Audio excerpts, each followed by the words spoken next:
watching the Daily Roundup by People's Dispatch, where we bring you some of the top stories from around the world. Let's take a look at the headlines. Russia stops natural gas supplies to Finland. 9 more ministers appointed in Sri Lanka. What impact is the use of fertilizers having on Brazil? Russia stopped its gas supplies to Finland from Saturday, May 20. Gazprom, Russia's state-owned gas conglomerate, claimed in a statement that the decision was taken after Finland failed to make payments for its gas in ruble. Finnish gas major Gasum confirmed the move. Gasum has announced earlier this week that it will not comply with the ruble-based gas payment scheme. Finland's government has also moved to join NATO despite Russian objections. Western and NATO countries have imposed sanctions and banned international transactions with Russian companies over its aggression in Ukraine.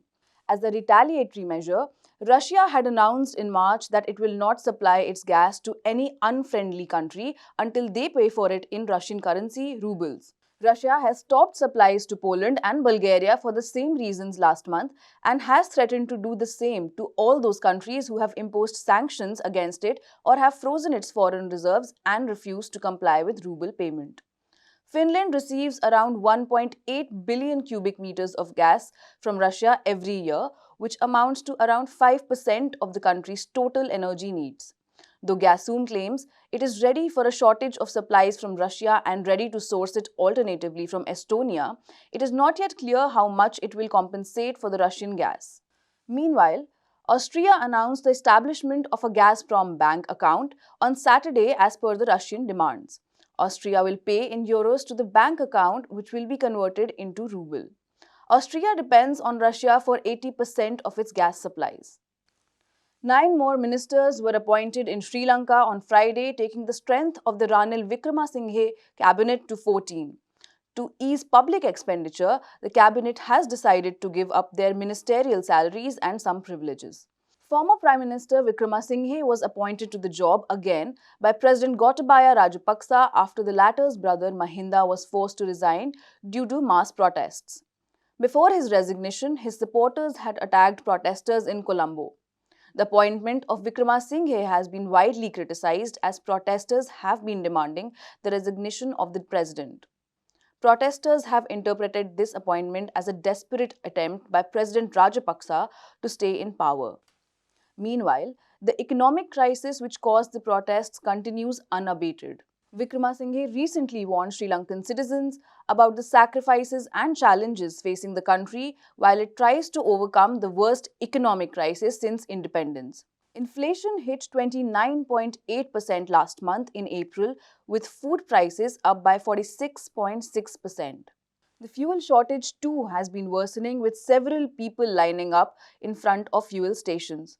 On Friday, May 20, the police fired tear gas and used water cannons on the hundreds of students protesting near the World Trade Center against the ongoing fuel crisis and power cuts.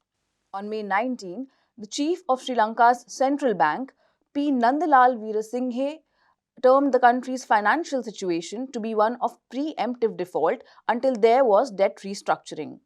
Sri Lanka's total foreign debt is valued over $50 billion.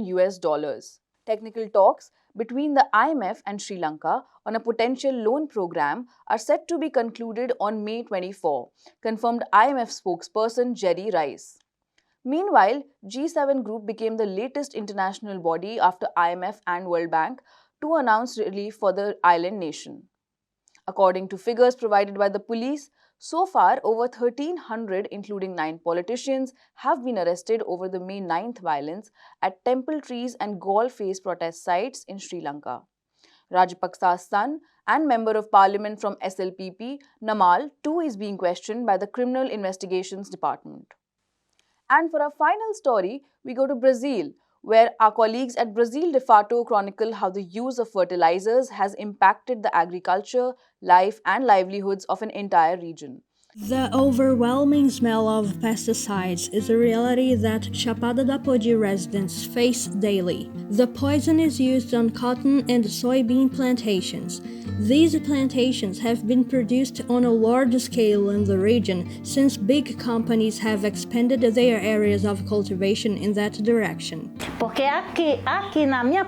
Last year, I noticed a foul smell coming from my kitchen's door. My son said, "Mom, it's poison.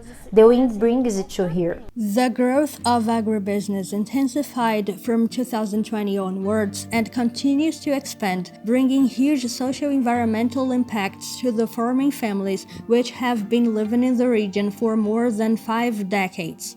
Uma problemática séria, portanto, aí é A very concerning issue is the enclosing of communities. They are prevented from producing organic products without the use of pesticides and have many difficulties in goat raising and beekeeping due to the proximity of this agribusiness firm, a company that threatens not just life but also the rights to territory, the rights to move about, the rights to fresh air, and the right to organic production.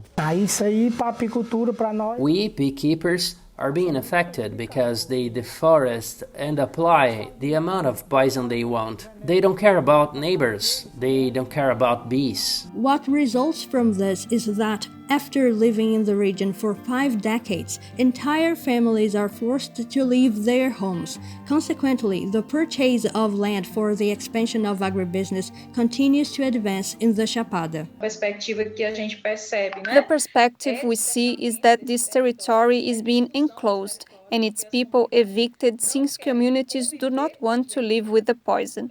These communities are struggling to remain in their territory with their lands and lives protected. As for the rights to health, water, work, the environment, and growing food, this has been the biggest struggle for the communities. And that's all for today's episode. For more such stories, visit our website peoplesdispatch.org and follow us on Facebook, Twitter, and Instagram.